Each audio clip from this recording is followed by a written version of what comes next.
dear students, how are you? Once again you are most welcome to our YouTube channel Sanskrit class with Vinayak sir. फिर से हमारी Sanskrit class को अपने YouTube channel पर continue करने जा रहे हैं। हमारी जो बुक है सैमुशी, इस बुक के हम 4 चैप्टर इससे पहले वाले वीडियोज़ में पढ़ चुके हैं। जो 4 चैप्टर हम पढ़ चुके हैं उसके बाद कंटिन्यू करते हुए हम हमारा नेक्स्ट चैप्टर लेते हैं, 5th चैप्टर है हमारा सुक्ति मौक्तिकम। 8 श्लोक से केवल 8 श्लोक है इस छोटे से चैप्टर में, और ये चैप्टर इतना इम्पॉर्टेंट है कि आप सोच भी नहीं सकते कि हमारे लिए कितना इम्पॉर्टेंट हो सकता है ये चैप्टर। इस चैप्टर को तो हमें सबसे ज़्यादा ध्यान दे के पढ़ना है, सबसे अच्छा पढ़ना है और सबसे ज़्यादा हमें इसी चैप्टर पर फोकस करना है। क्यों?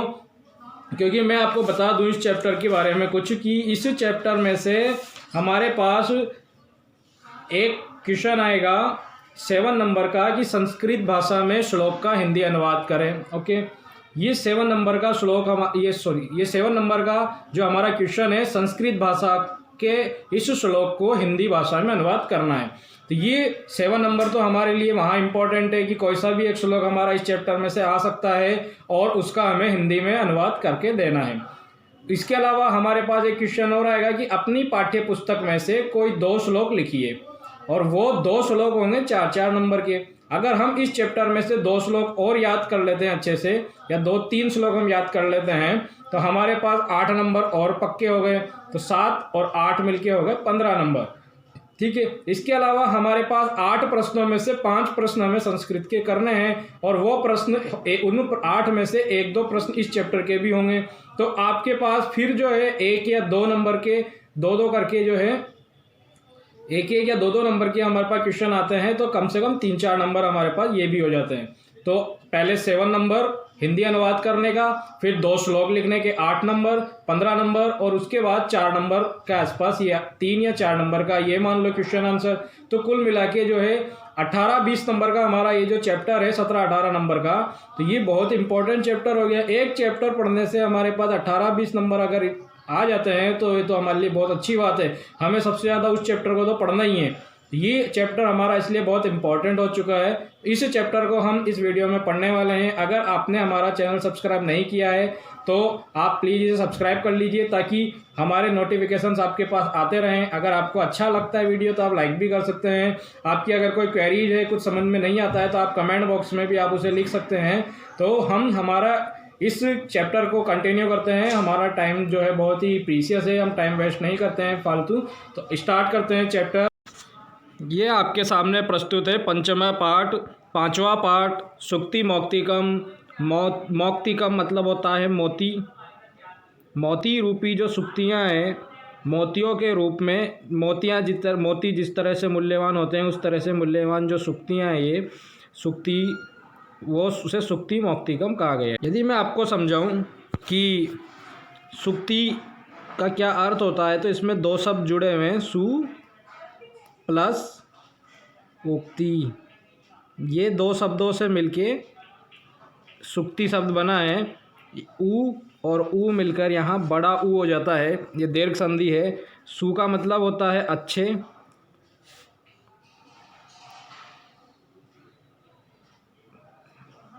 और उक्ति का मतलब होता है वचन। जो अच्छे वचन होते हैं उन्हें हम क्या कहते हैं? सूक्ति।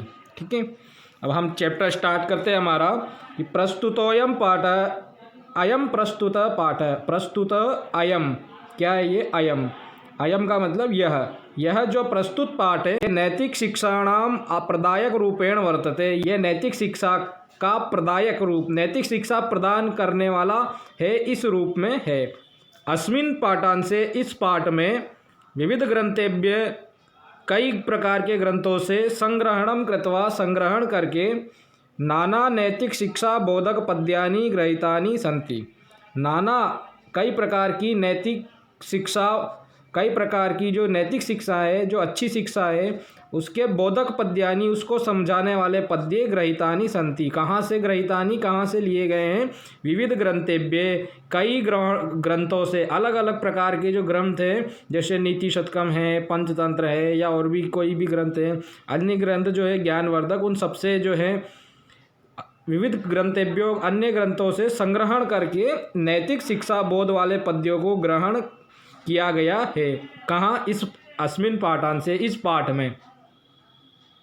अत्र यहाँ क्या है, यहाँ इस पार्ट में और देखिए आगे, सदाचरणस्य महिमा, सदाचरण की महिमा, अच्छा आचरण, सदाचरण मतलब अच्छा आचरण की महिमा, अच्छे व्यवहार की महिमा, प्रियवाण्याः आवश्यकता, प्रिय वाणी की आवश्यकता, परोपकारिणाम स्वभाव, परोपकारियों का परोपकारी का स्वभाव कैसा होता है, गुणार्जनस्य प्रेरणा, गुणों को प्राप्त करने के लिए कैसे प्रेरित होना चाहिए, हमें गुण अर्जन करने की प्रेरणा दी गई है, गुण प्राप्त करने के लिए कहा गया है। मित्रताया स्वरूपम, मित्रता का क्या स्वरूप होता है, क्या मित्रता होती है। श्रेष्ठ संगत है प्रशंसा, अच्छी संगति की क्या प्रशंसा, किस प्रकार से प्रशंसा की गई है। तथा च और सत्संगते प्रभाव, और सत्संगति का प्रभाव, अच्छी संगति का हम पर क्या प्रभाव पड़ेगा, क्या अच्छा प्रभाव पड़ेगा, वो इत्यादि नाम विषयाणाम, इत्यादि विषयों का निरूपणम अस्ति, इत्यादि विषयों का इसमें वर्णन है। निरूपण मतलब वर्णन कह सकते हैं हम।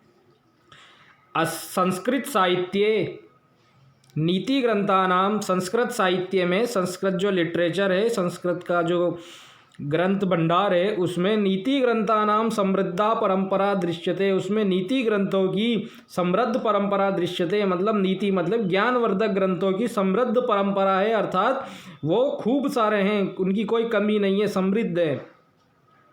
तत्र वहाँ पर प्रतिपादित शिक्षाणाम, वहाँ पर दी गई शिक्षाओं का अनुगमनम कृत्वा, अनुगमन करके, पालन करके, जीवन साफल्यम कर्तुम शक्नुमः, उसका हम अपना जीवन सफल कर सकते हैं। कहाँ?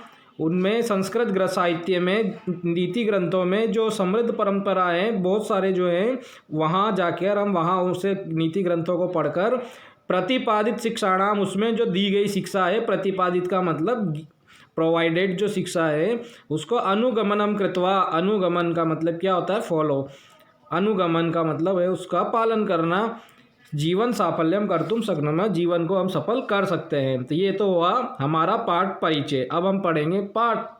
पाठ पढ़ने से पहले हम श्लोक जो हमारे सामने दिख रहा है, हम इसको एक बार उच्चारण करके देखेंगे। बहुत ही सिंपल सा श्लोक है, आपको इजीली समझ में आ जाएगा कि वृत्तम यत्नेन संरक्षेत, वृत्तम यत्नेन संरक्षेत, वित्तम एति च याति च, अक्षीणो वित्ततः क्षीणो, वृत्ततस्तु हतो हत, वृत्तम यत्नेन संरक्षेत, वित्तम एति च याति च, अक्षीणो वित्ततः क्षीणो, वृत्ततः तु हतो हतः। इसमें वृत्त शब्द आया है एक, ठीक है। वृत्त का मतलब क्या होता है, वृत्त का मतलब होता है आचरण, अच्छा व्यवहार, और वित्त का मतलब क्या होता है, धन। वृत्त का मतलब तो क्या होता है, आचरण, मतलब गुड बिहेवियर, ये हमारा गुड बिहेव, जो हमारा अच्छा व्यवहार है, ये तो क्या होता है, वृत्त। और वित्तम, इसमें कौन कौन से शब्द हैं वित्तम में, वी तम और एति, छोटा ए है, वित्तम और एति दो शब्द है इसमें। तो वित्तम का मतलब क्या होता है, मनी, मनी वन। वित्त का मतलब क्या होता है, मनी, वित्त मंत्री होता है जैसे फाइनेंस मिनिस्टर। याति का मतलब क्या होगा, जाना, ओके। याति का मतलब क्या होता है, जाना, जाते हैं।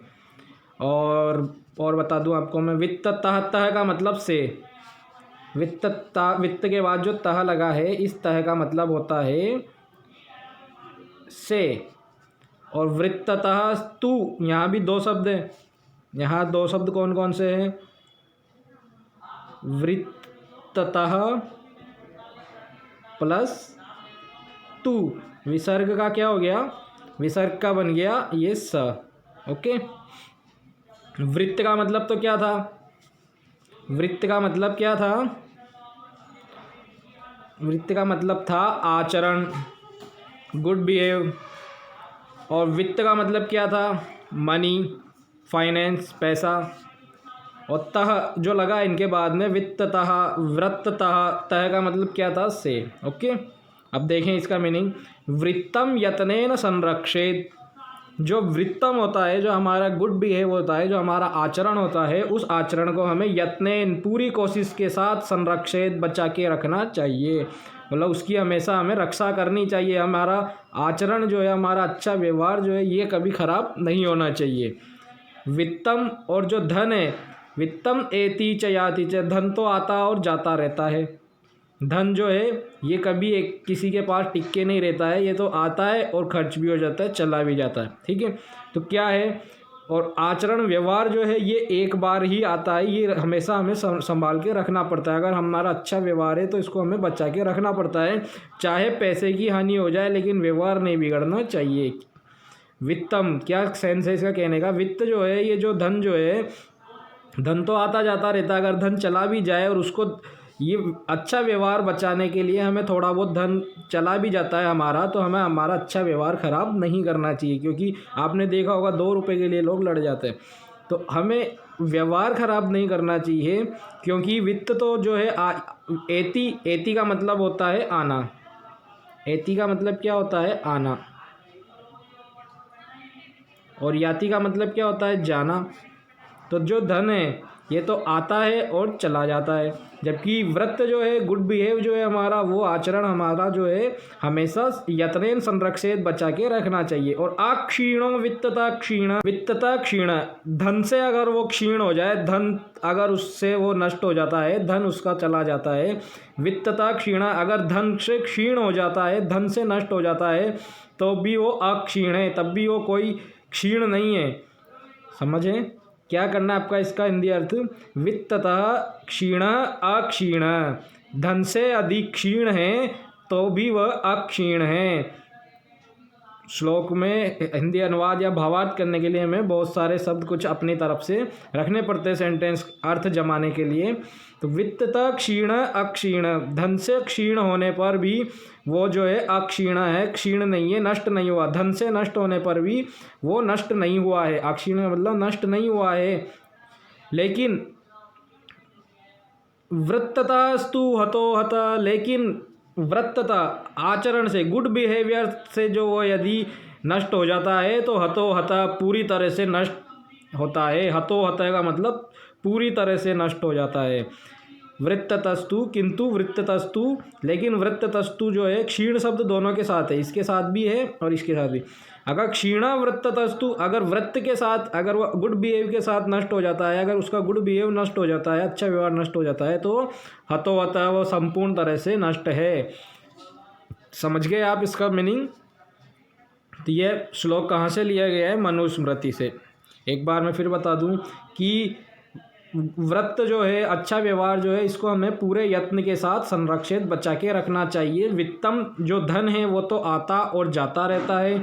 और वित्तता क्षीण, अगर हम वित्त से क्षीण नष्ट हो जाते हैं तब भी वो हम नष्ट नहीं कहलाते हैं, अक्षीण होते हैं। लेकिन अगर वृत्ततस्तु क्षीण, अगर हम वृत्त से क्षीण हो जाते हैं तो हतो हत, पूरी तरह से नष्ट हो जाते हैं। नेक्स्ट श्लोक लें आप। नेक्स्ट श्लोक देखें, बोल के देखते पहले। श्रूयताम धर्म सर्वस्वम श्रुत्वा चैवावधार्यताम आत्मनः प्रतिकूलानि परेषां न समाचरेत्। श्रूयताम धर्म सर्वस्वम श्रुत्वा चैवावधार्यताम आत्मनः प्रतिकूलानि परेषां न समाचरेत्। ये श्लोक हमने उच्चारण किया है। उच्चारण करने के बाद श्लोक को याद करना सिंपल हो जाता है, इसलिए हम उच्चारण करते हैं एक बार, ताकि याद करने में या बोलने में हमारा श्लोक आसानी से आ जाए। ठीक है, अब इसका मीनिंग देखें। मीनिंग क्या है इसका, इसका मीनिंग क्या बनेगा, इसका मीनिंग बनेगा कि श्रूयताम धर्म सर्वस्वम, धर्म सर्वस्वम श्रूयताम, धर्म सर्वस्वम जो है वो श्रूयताम एव अवधार्यताम, और धर्म जो है सर्वस्वम, उस धर्म को पूरी तरह से हमें श्रूयताम सुनना चाहिए। धर्म को का जो सर्वस्व में, धर्म का जो सार है ना, सर्वस्वम का मतलब क्या हुआ, सार। सर्वस्वम का क्या मतलब है? सार। धर्म का जो सर्वस्व है, धर्म का जो सार है वो हमें श्रूयताम सुनना चाहिए। धर्म जो है हमें सुनना चाहिए, धर्म से दूर नहीं भागना चाहिए। और श्रुत्वा सुन कर के, सुन तो लिया, सुन कर के करना किया है। सुनते तो सभी हैं, धर्म जो है 50% लोग धर्म की बातें सुनते हैं, लेकिन श्रुत्वा च एव अवधार्यताम, वृद्धि संधि कर दी यहाँ पे उसने, क्या कर दिया देखो, च प्लस एव प्लस अवधार्यताम,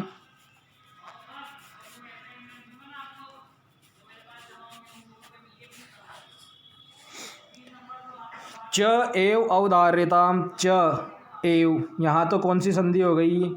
यहाँ तो कौन सी हो गई? च एव में तो वृद्धि होगी। और एव और अवधार्यताम, एवाधार्यताम, यहाँ कौन सी हो गई? यहाँ दीर्घ संधि हो गई। तो 2 संधियाँ हैं इस शब्द में और 3 शब्द हैं टोटल, कि च एव अवधार्यताम, धर्म का सार सुन करके, श्रूयताम धर्म का सार सुनना चाहिए, और श्रुत्वा च एव अवधार्यताम, और सुन करके ही इसे अवधार्यताम धारण कर लेना चाहिए, मतलब उसका पालन भी करना चाहिए।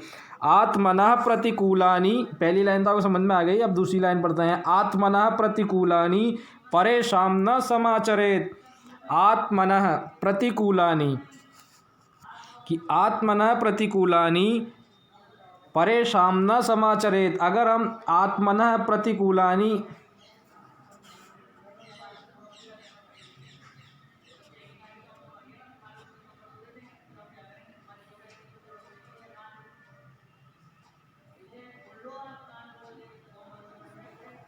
आत्मनः का मतलब अपने, प्रतिकूलानि यानी विपरीत व्यवहार। यदि हम अपने से विपरीत व्यवहार नहीं पसंद करते हैं, अपने से विपरीत व्यवहार जो है दूसरों के साथ भी ना समाचरे, मतलब हम अपने साथ तो हम पसंद करते ही नहीं है, इसलिए उसने इसमें तो इतराई करके छोड़ दिया कि आत्मनः प्रतिकूलानि, अपने साथ जो बुरा व्यवहार है, अपने साथ जो प्रतिकूल व्यवहार है, प्रतिकूल का मतलब बुरा, आत्मनः प्रतिकूलानि, अपने साथ जो, अपने प्रति जो बुरा व्यवहार है वैसा हमें परेशान न समाचरे, दूसरों के साथ भी नहीं आचरण करना चाहिए, दूसरों के साथ भी नहीं करना चाहिए, समझे ना? मतलब हम अपने प्रति बुरा व्यवहार नहीं चाहते तो दूसरों के प्रति भी हमें ऐसा नहीं करना चाहिए। तो ये हो गया हमारा दूसरा श्लोक भी पूरा। कहाँ से लिया है दूसरा श्लोक? दूसरा श्लोक कहाँ से लिया है? विदुर नीति से। ओके, नेक्स्ट लेते हैं तीसरा श्लोक। तीसरा श्लोक भी बहुत ही अच्छा है, सिंपल भी है। देखिए थर्ड श्लोक क्या कहता है कि प्रिय वाक्य प्रदानेन, पहली लाइन, प्रिय वाक्य प्रदानेन सर्वे तुष्यन्ति जन्तवः तस्मात् तदेव वक्तव्यम वचने का दरिद्रता। प्रिय वाक्य प्रदानेन सर्वे तुष्यन्ति जन्तवः तस्मात् तदेव वक्तव्यम वचने का दरिद्रता। देखें इसका मीनिंग बहुत ही सिंपल सा जो है, आपको ऐसे ही समझ में आ जाएगा। प्रिय वाक्य प्रदानेन, अच्छे वाक्य बोलने से, प्रदान करना यानी बोलना, अच्छे वाक्य देना यानी क्या? वो अच्छे वाक्य बोलना। अच्छे वाक्य बोलने से सर्वे तुष्यन्ति जन्तवः, सभी जंतु जो है प्रसन्न हो जाते हैं। जंतु का मतलब कौन है? आप क्या हो? जंतु हो, जानवर हो। आपका मतलब हम सब जो प्राणी हैं, जंतु का मतलब प्राणी होता है, जंतु विज्ञान, जूलॉजी, प्राणी विज्ञान। तो जंतु जो है, जंतु में सभी आ जाते हैं, जानवर तो आते ही हैं, हम सबको भी उसी श्रेणी में रखा गया है इसमें। तो प्रिय वाक्य प्रदानेन सर्वे तुष्यन्ति जन्तवः, कि इस पृथ्वी पर जितने भी जंतु हैं, जितने भी प्राणी हैं, वो सभी तुष्यन्ति, वो सभी संतुष्ट रहते हैं, सभी संतुष्ट हो जाते हैं, खुश हो जाते हैं। कब? प्रिय वाक्य प्रदानेन, प्रिय वाक्य प्रदान करने से, प्रिय वाक्य बोलने से सभी प्राणी तुष्यन्ति, सभी प्राणी जो है प्रसन्न हो जाते हैं, संतुष्ट हो जाते हैं। तस्मात् तदेव वक्तव्यम वचने का दरिद्रता। तस्मात् इसीलिए, यहाँ पे तस्मात् का मतलब है देयरफॉर, इसीलिए, सो इसीलिए, तद एव वक्तव्यम, वैसा ही बोलने में, वैसा मतलब प्रिय, तदेव का मतलब क्या हो गया? प्रिय वाक्य, तदेव मतलब वैसा ही, मतलब प्रिय वाक्य, वक्तव्यम बोलने में, वचने का दरिद्रता, वैसा ही तदेव वक्तव्यम, वक्तव्यम मतलब बोलना चाहिए, इसीलिए हमें वैसा ही बोलना चाहिए। वचने का दरिद्रता, बोलने में क्या दरिद्रता, वचने का दरिद्रता, बोलने में क्या कमी, ठीक है। बोलने में कौन सी हमें पैसे लग रहे हैं जो उसमें हम दरिद्र हो जाएंगे, तो वचने का दरिद्रता, बोलने में क्या दरिद्रता है। ये श्लोक कहाँ से लिया है, चाणक्य नीति से। तो थर्ड श्लोक भी हमारा कंप्लीट हो चुका है। अब हम लेते हैं फोर्थ श्लोक। फोर्थ श्लोक क्या है, पिबन्ति नद्यः स्वयमेव नाम्भः स्वयं न खादन्ति फलानि वृक्षः नादन्ति सस्यं खलु वारिवाहः परोपकाराय सतां विभूतये। ये एक चरण, दूसरा चरण, तीसरा चरण, चौथा चरण। हर श्लोक में 4 चरण होते हैं। इससे वाले श्लोक में भी 4 ही चरण थे, वो हम छोटे छोटे चरण थे, तो इसलिए इनमें यहाँ तक ही एक ही लाइन में 2 चरण लिख दिए। जैसे प्रिय वाक्य प्रदानेन, ये एक चरण यहाँ खत्म हुआ। सर्वे तुष्यन्ति जन्तवः, यहाँ दूसरा चरण खत्म हुआ। तस्मात् तदेव वक्तव्यम, यहाँ तीसरा चरण। और वचने का दरिद्रता, ये चौथा चरण था। इसमें भी जो है हमारे पास 4 चरण हैं। बहुत ही सिंपल श्लोक है, ऐसे ही समझ में आ गया होगा आपको। फिर भी हम देखते हैं इसका मीनिंग एक बार, क्या मीनिंग है। पिबन्ति का मतलब पीती है नदियाँ, स्वयं एवं स्वयं ही नहीं, स्वयं ही नदियाँ नहीं पीती है क्या, अम्बः, नदियाँ नहीं पीती है स्वयं अपना, अम्बः, अपना जल स्वयं नहीं पीती है, नदियाँ अपना जल स्वयं नहीं पीती है। अम्बः का मतलब क्या हुआ, इसमें कौन कौन से शब्द है, न प्लस अम्बः। अम्बः का मतलब क्या हुआ, जल। नेक्स्ट देखिए, स्वयं न खादन्ति फलानि वृक्षा, वृक्ष जो हैं अपने फल स्वयं न खादन्ति, वृक्ष भी अपने फल खुद नहीं खाते हैं कि सारा फल पेड़ है मैंने उगाया मैं खा जाऊं। इसके बाद ना अदंती, इसमें 2 शब्द हैं ना अदंती में, न प्लस अदंती। अदंती का मतलब भी वही होता है जो खादंती का मतलब होता है। अद धातु और खाद धातु दोनों का मतलब होता है ईटिंग, खाना। ना अदंती, अदंती का मतलब क्या बताया मैंने आपको, वही खाना जो खाद में होता है, समझे। सस्यम, न अदंती सस्यम, सस्यम का मतलब फसल। खलु वारिवाहा, बादल जो हैं वो खुद अपनी फसल को नहीं खाते हैं। सस्यम, बादल, बादल की होती है फसल, हाँ बादलों की होती है। क्यों, वर्षा की होती है, मेघ की होती है। वर्षा जब बरसेगा, पानी बरसेगा तभी तो फसल उगेगी।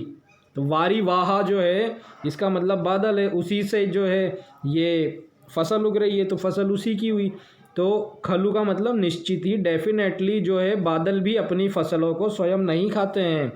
इसलिए परोपकाराय सताम विभूतये, परोपकाराय, परोपकार के लिए ही, सताम, महान लोग, सज्जन लोग जो है उनकी विभूतये, उनकी संपत्तियां होती है। सज्जनों की जो संपत्ति है, सताम विभूतये, इसका मत मीनिंग समझना आप। ये बहुत फेमस लाइन है, ये आती रहती है आपके, हो सकता है संस्कृत टू हिंदी ट्रांसलेशन में भी ये आ जाए, संस्कृत से हिंदी अनुवाद में भी ये लाइन आ जाए। ये सबसे फेमस सूक्तियों में से एक है। परोपकाराय सताम विभूतये, महान लोगों की जो संपत्ति है, सताम का मतलब सज्जन लोग, महान, क्या सताम का मतलब सज्जन, और विभूतये का मतलब क्या हुआ, संपत्ति। समझ गए। तो परोपकार के लिए ही सज्जन लोगों की, सज्जनों की संपत्ति होती है। ये सुक्ति जो है, इतनी प्रसिद्ध सुक्ति कहाँ से ली गई है, सुभाषित रत्न भांडागारम, कोई ग्रंथ है सुभाषित रत्न भांडागारम, वहाँ से ये श्लोक लिया गया है। इतना फेमस श्लोक है। नेक्स्ट लेते हैं हमारा 5 श्लोक, मृच्छकटिकम से लिया गया है, जो कि गुणेष्वेव हि कर्तव्य प्रयत्नः पुरुषै सदा, गुणयुक्तो दरिद्रोपि नैश्वर्यगुणैः समः। 5th श्लोक क्या कहता है हमारा, देखें कि गुणेष्वेव, इसमें 2 शब्द जुड़े हुए हैं। संस्कृत में जुड़े हुए का बहुत चक्कर रहता है। ये गुणेश्व में कौन कौन से वर्ड जुड़े हुए हैं? यण संधि हो रही है इसमें। गुण, गुणेशु, एक तो ये शब्द है, प्लस एव, दूसरा शब्द ये है हमारे पास। ओके, गुणेशु प्लस एव, गुणों में ही। गुणेशु मतलब तो गुणों में, और एव का मतलब ही। अब देखें इसका मीनिंग वापस से कि गुण, पहले एक बार श्लोक पढ़ के देख लेते हैं। गुणेष्वेव ही कर्तव्यः प्रयत्नः पुरुष ही सदा, गुणयुक्तो दरिद्रोऽपि नैश्वरैर्गुणैः समः, नैश्वरैर्गुणैः समः। ओके, देखें इसमें गुणेषु एव ही कर्तव्य प्रयत्नः पुरुष ही सदा, पुरुष ही इसको लेते हैं पहले। श्लोक में क्या होता है, जिस प्रकार से हमारा अर्थ बैठ रहा है उस प्रकार से शब्दों को आगे पीछे हमें जमाना होता है, जिसे हम अन्वय कहते हैं।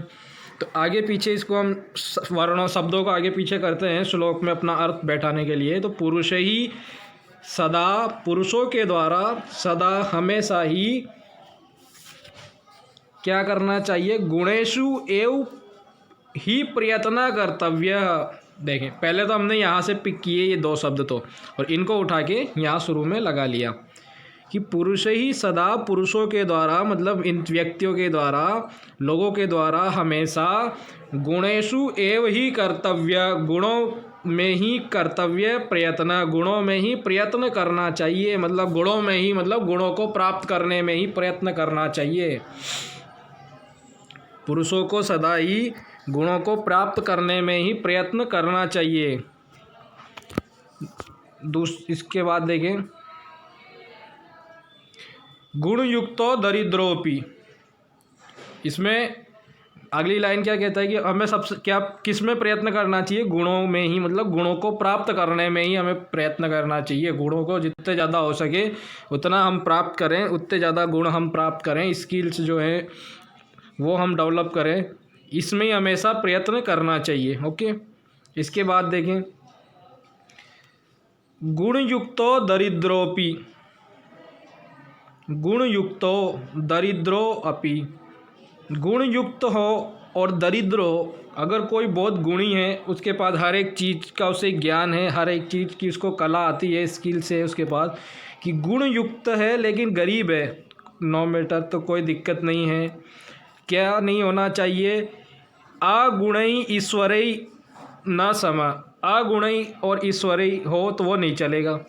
इसको देखो आप, नेश्वरेर गुणेर में कौन कौन से शब्द जुड़े हुए हैं, यहाँ लिखता हूँ मैं, ना प्लस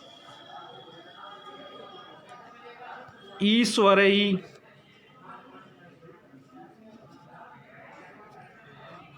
और तीसरा शब्द है अगुणई।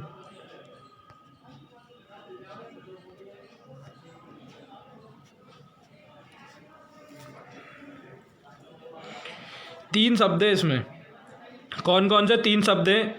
कि गुणयुक्तो दरिद्रोपि, गुणयुक्त है, दरिद्र भी है, तो लेकिन अगर ना ईश्वरे अगुणे, अगुणे और ईश्वरे नहीं होना चाहिए। गुणयुक्त हो सकता है, गुणयुक्त और दरिद्र हो सकता है, तो वो श्रेष्ठ है। और अगुणई बिना गुणों का हो, और ईश्वरे मतलब धनी हो, बिना गुणों का हो और ईश्वरे है, धनी है, तो वो ना, वो अच्छा बात, वो अच्छा नहीं माना गया है इसमें। पूरा मैं एक साथ बताता हूँ अर्थ कि क्या कहता है श्लोक में, कि गुणों, पुरुषों को हमेशा गुणों को प्राप्त करने में ही प्रयत्न करना चाहिए। पहली लाइन तो सिंपल सी ये हमारी कंप्लीट हो गई। ओके, दूसरी लाइन क्या कहता है कि गुणवान व्यक्ति हो और दरिद्र है तो भी वह अगुणे ईश्वरे, बिना गुणवान व्यक्ति के और धनी व्यक्ति के ना समय उसके समान नहीं है। मतलब ये श्लोक कहाँ से लिया गया है? हमारे मृच्छकटिकम से। नेक्स्ट लेते हैं अगला श्लोक। अगला श्लोक क्या कहता है? देखें, अगला श्लोक सिंपल है, सिंपल तो ये भी था, बस इसमें हमें अपनी तरफ से शब्द पिक करके इसमें जोड़ने पड़ रहे थे, इसलिए ये आपको इतना देर समझाना पड़ा। नेक्स्ट देखें, आरंभ गौरवी क्षैणी क्रमेण लघवी पुरा वृद्धिमती च पश्चात दिनस्य पूर्वार्ध परार्ध भिन्ना छायेव मैत्री खलसज्जनानाम्। आरंभ गुर्वी क्षैणी क्रमेण लघवी पुरा वृद्धिमती च पश्चात दिनस्य पूर्वार्ध परार्ध भिन्ना छायेव मैत्री खलसज्जनानाम्। ये मैंने श्लोक आपको बोल के दिखाया है। इसमें क्या बताया है? मैत्री, एक वर्ड आपको ये दिखा हुआ है इसमें, मैत्री। मैत्री का मतलब होता है मित्रता, फ्रेंडशिप। मित्रता जो होती है, दोस्ती जो होती है, वो किसकी तरह बताई गई है? छाया की तरह। अभी आपको पूरी फिल्म क्लियर हो जाएगी इसमें कि छाया की तरह कैसे, कि दोस्ती को किस तरह से बताया है, छाया की तरह बताया है। किसकी दोस्ती को? खल और सज्जनानाम भिन्ना। खल का मतलब होता है दुष्ट, बैड, और सज्जनानाम का मतलब होता है अच्छा व्यक्ति, गुड पर्सन। खल और सज्जन, खल का मतलब बुरा, दुष्ट व्यक्ति, और सज्जन का मतलब अच्छा व्यक्ति। इनकी जो दोनों की जो मैत्री है, इन दोनों के साथ की जो दोस्ती है, वो कैसी है? छाया की तरह। और कैसी छाया? दिनस्य पूर्वार्ध और परार्ध भिन्ना। दिन की पूर्वार्ध की और परार्ध की छाया के समान है। पूर्वार्ध की छाया तो किसकी दोस्ती है? दिन की पूर्वार्ध की छाया तो किसकी दोस्ती है? दुष्ट व्यक्ति की। और परार्ध की छाया किसकी दोस्ती है? सज्जन व्यक्ति की। अब देखें आप, दिन का पूर्वार्ध क्या होता है? दिन का पूर्वार्ध होता है, दिन का पूर्वार्ध क्या होता है? दोपहर से पहले का समय। ओके, दोपहर से पहले का जो समय है, ये दोपहर के पहले का समय तो क्या हो गया? पूर्वार्ध। और परार्ध क्या हुआ? दोपहर के बाद का जो समय है, शाम तक का, दोपहर से लेकर शाम तक का जो समय है, इसको क्या कह दिया? परार्ध। अब दोनों की परछाई में क्या डिफरेंस होता है? दोपहर से पहले की जो परछाई होती है, वो सुबह तो बहुत लंबी होती है ना। उसके बाद क्या होती है? वो परछाई धीरे धीरे छोटी होती जाती है, दोपहर में बिल्कुल छोटी हो जाती है। तो ये ऐसी दोस्ती तो किसकी बताइए? खल व्यक्ति की। दुष्ट व्यक्ति की दोस्ती शुरू में तो बहुत ज़्यादा दिखेगी और बाद में धीरे धीरे जो है कम होती जाएगी। और परार्ध, परार्ध दोपहर के बाद की जो, दोपहर के बाद की जो छाया है, उससे तुलना की है सज्जन व्यक्ति की दोस्ती से। क्यों? क्योंकि दोपहर को छाया छोटी होती है, सज्जन व्यक्तियों की जो मित्रता है शुरू में कम दिखेगी, लेकिन बाद में धीरे धीरे वो बढ़ती जाती है। तो ये दो लाइन तो हमने इसमें समझ ली। नेक्स्ट देखें इसके बाद अब आगे। ये श्लोक नीचे से हमने शुरू कर रहे हैं। ये श्लोक थोड़ा उल्टा जम रहा है। इसमें पहले हमने लास्ट लाइन का मीनिंग लिया, फिर उससे ऊपर वाली का, अब ऊपर की दो लाइनों का मीनिंग हम लेते हैं इसमें।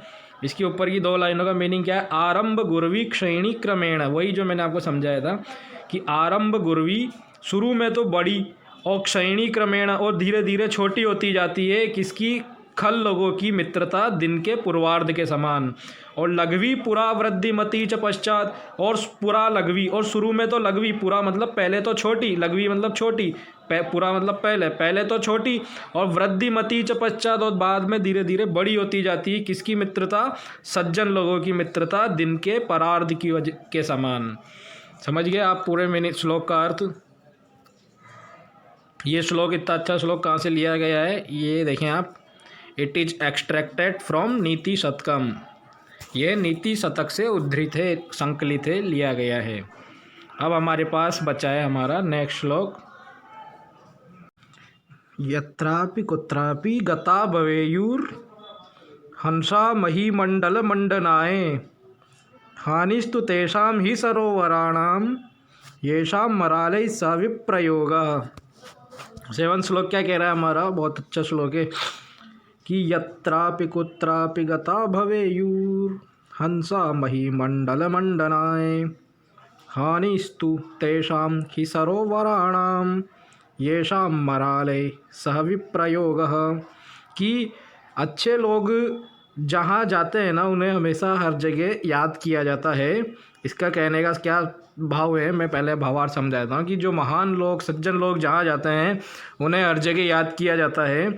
अगर वो कहीं जाए या कहीं ना जाए तो उससे उनको कोई फ़र्क नहीं पड़ता, उस स्थान की हानि होती है जहाँ से वो चले जाते हैं। ये देखें हम कि यत्रापि कुत्रापि गता भवेयुर हंसा मही मंडल मंडनाय। मही का मतलब होता है पृथ्वी, मही का मतलब क्या होता है, पृथ्वी। ठीक है, तो महीमंडल मतलब क्या हो गया, पृथ्वी मंडल। और मंडनाय का मतलब होता है शोभित होना, सुशोभित करना। मंडनाय का क्या मतलब होता है, सुशोभित करना। शोभा को मंडन कहते हैं, सुशोभित करना, ये इसका मीनिंग हो गया।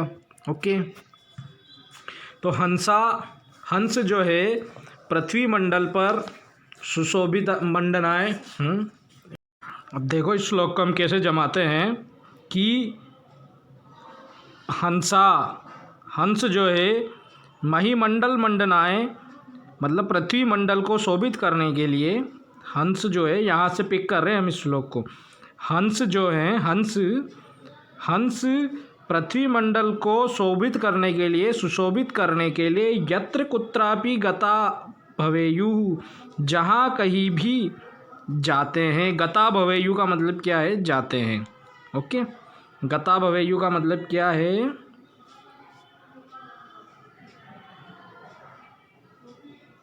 जाते हैं। कि हंस पृथ्वी मंडल को सुशोभित करने के लिए यत्रापि कुत्रापि जहाँ कहीं भी जाते हैं। आगे पढ़ें।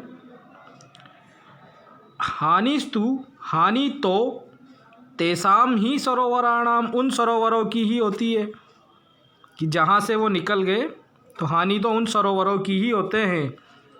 वापस देखना, हंस पृथ्वी मंडल मंडनाय, पृथ्वी मंडल को, महीमंडल मतलब पृथ्वी मंडल को सुशोभित करने के लिए जहाँ कहीं भी जाते हैं, जहाँ कहीं भी चले जाते हैं।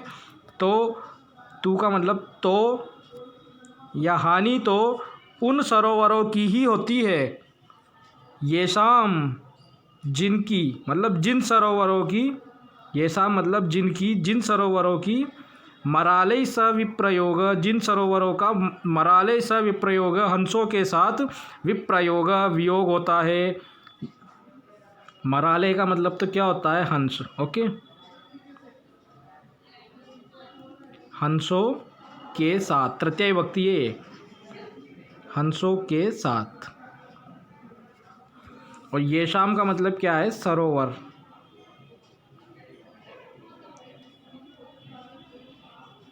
जिन सरोवर, जिन सरोवरों की, जिन सरोवरों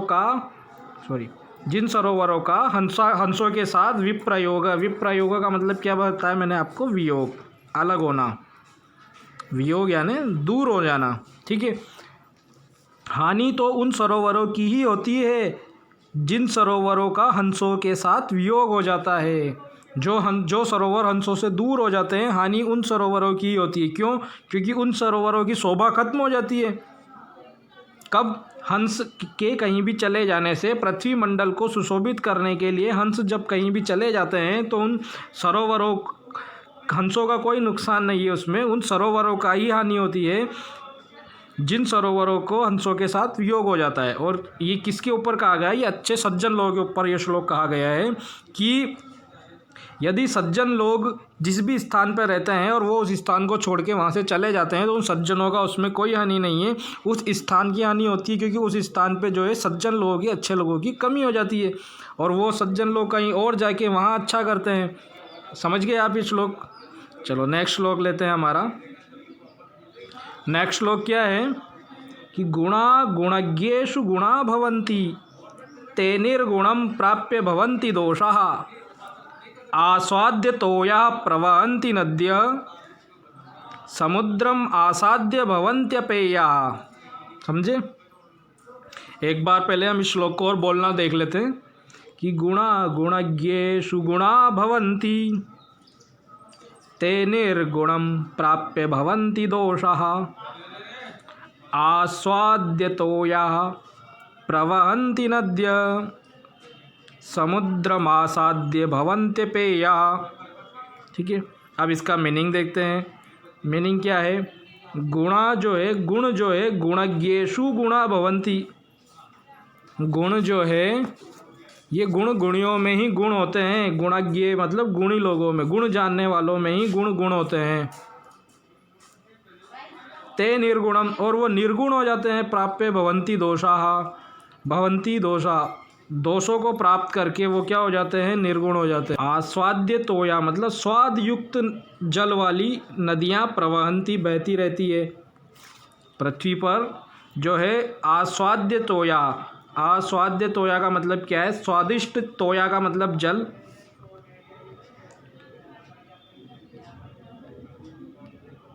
स्वादिष्ट जल वाली जो नदियां हैं वो स्वादिष्ट जल वाली नदियां जो है प्रवहन्ति, बहती है। जब तक वो पृथ्वी पर बहती रहती है तब तक कैसी होती है? स्वादिष्ट जल वाली नदियां होती है। लेकिन समुद्रम आसाद्य, समुद्र में जाने के बाद, समुद्रम आसाद्य, समुद्र में चले जाने के बाद, समुद्र में चले जाने के बाद क्या हो जाती है? वो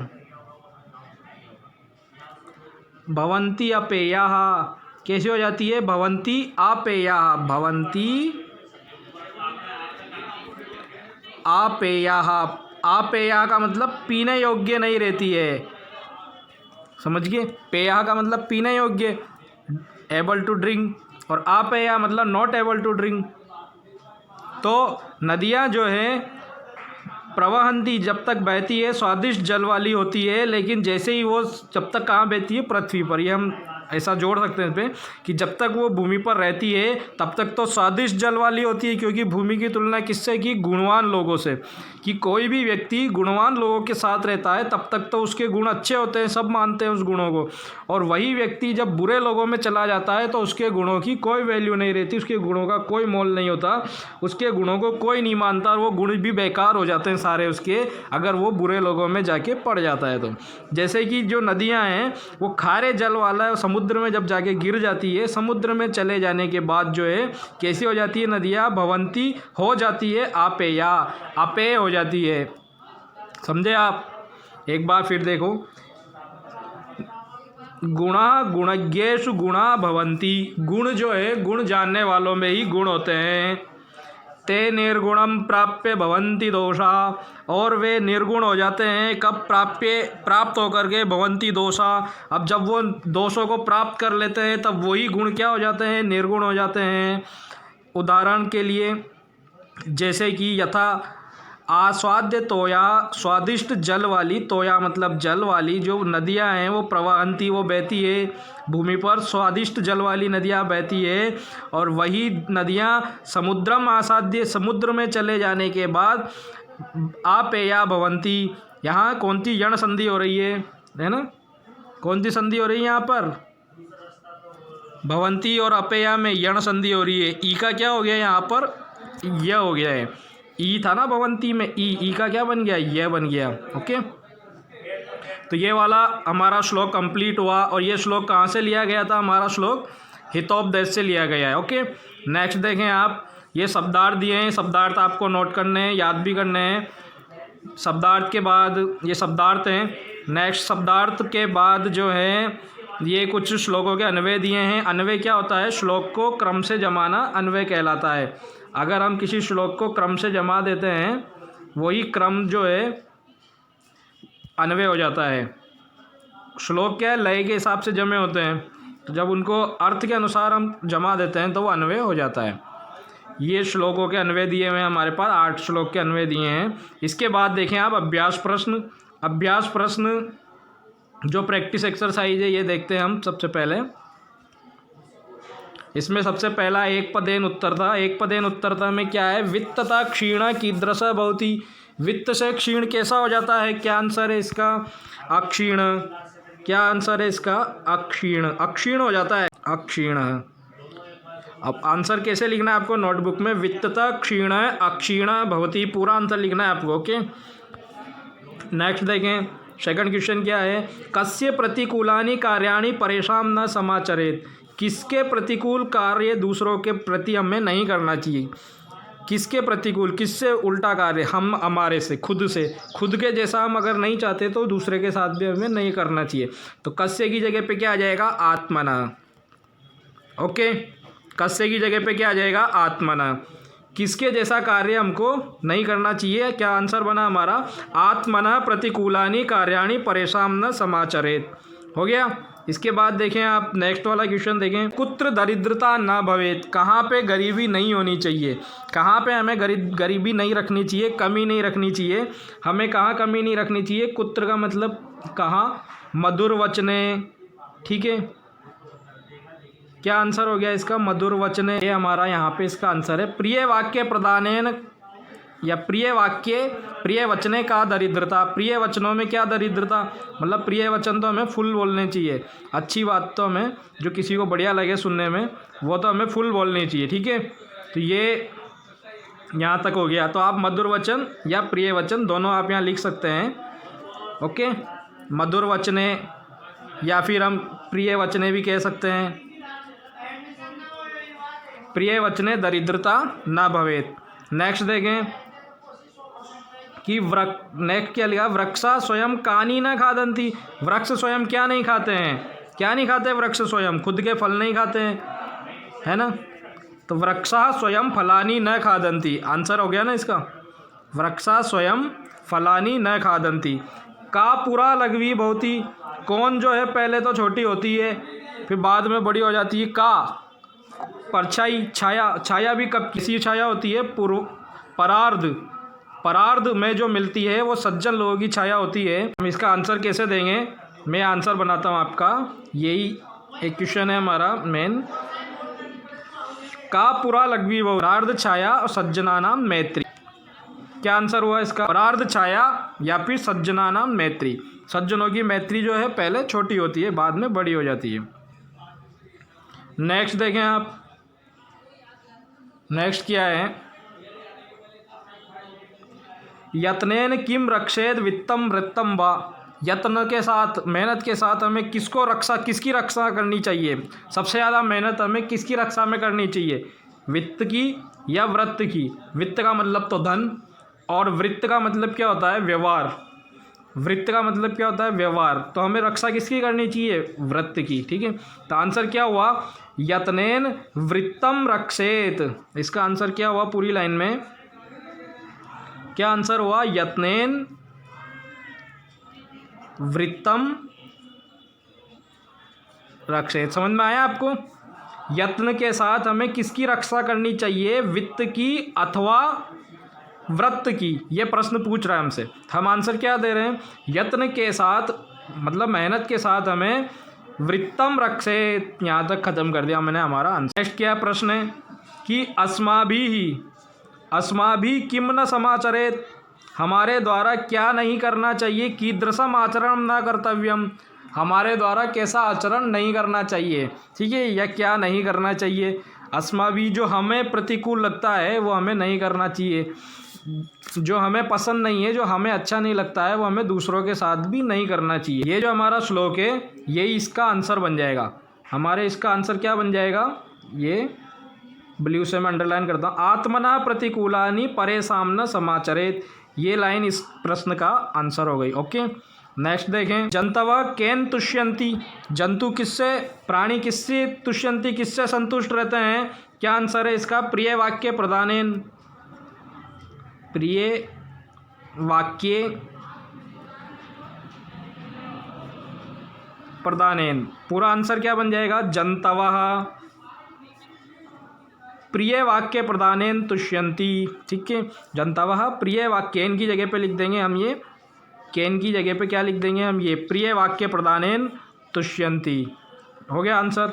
इसके बाद देखें नेक्स्ट क्वेश्चन, सज्जनानां मैत्री कीदृशी भवेत्, अच्छे लोगों की मित्रता कैसी होती है। ये जो हमने पहले लिखा था यही इसका आंसर है।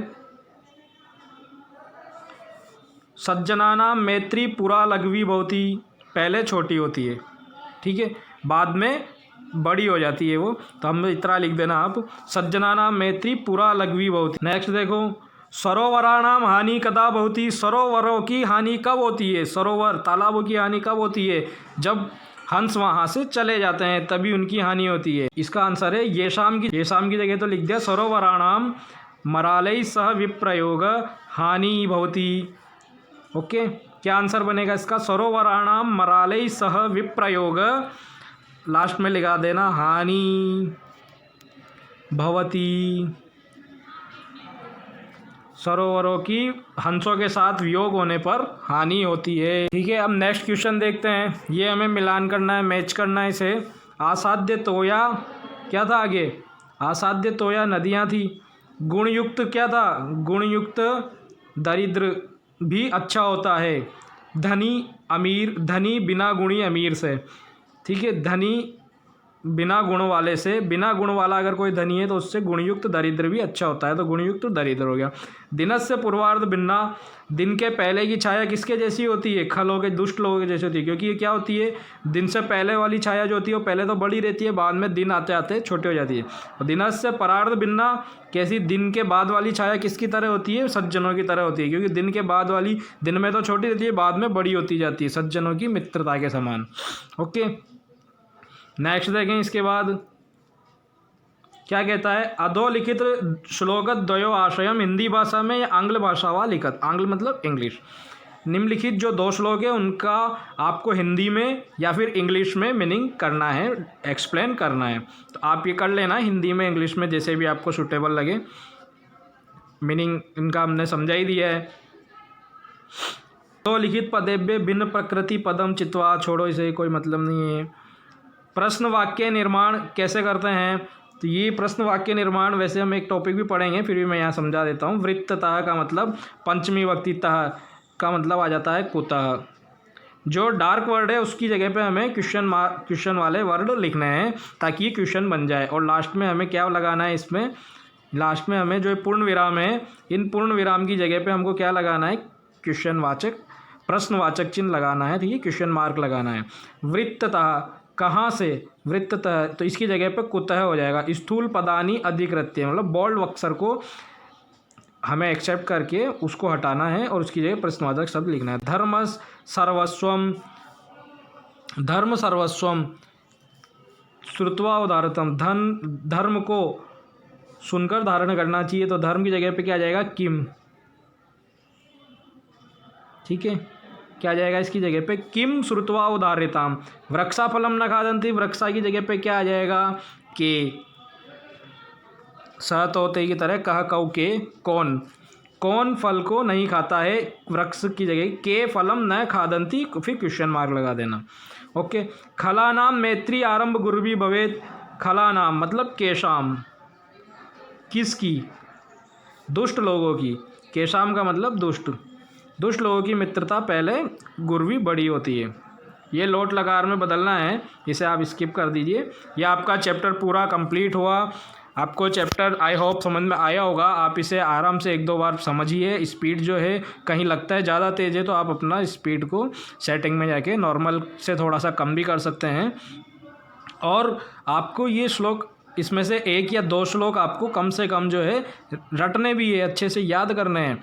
और ये सारे क्वेश्चन आंसर्स भी आपको याद करने हैं और सभी श्लोक का हिंदी अर्थ आपको याद होना चाहिए, क्योंकि मैंने स्टार्टिंग में आपको बता दिया था कि सबसे इम्पॉर्टेंट चैप्टर है हमारा ये, तो इसलिए ये चैप्टर आपको सबसे अच्छे से याद होना चाहिए। मिलते हैं हमारे नेक्स्ट क्लास में, नेक्स्ट वीडियो में। Okay, thanks.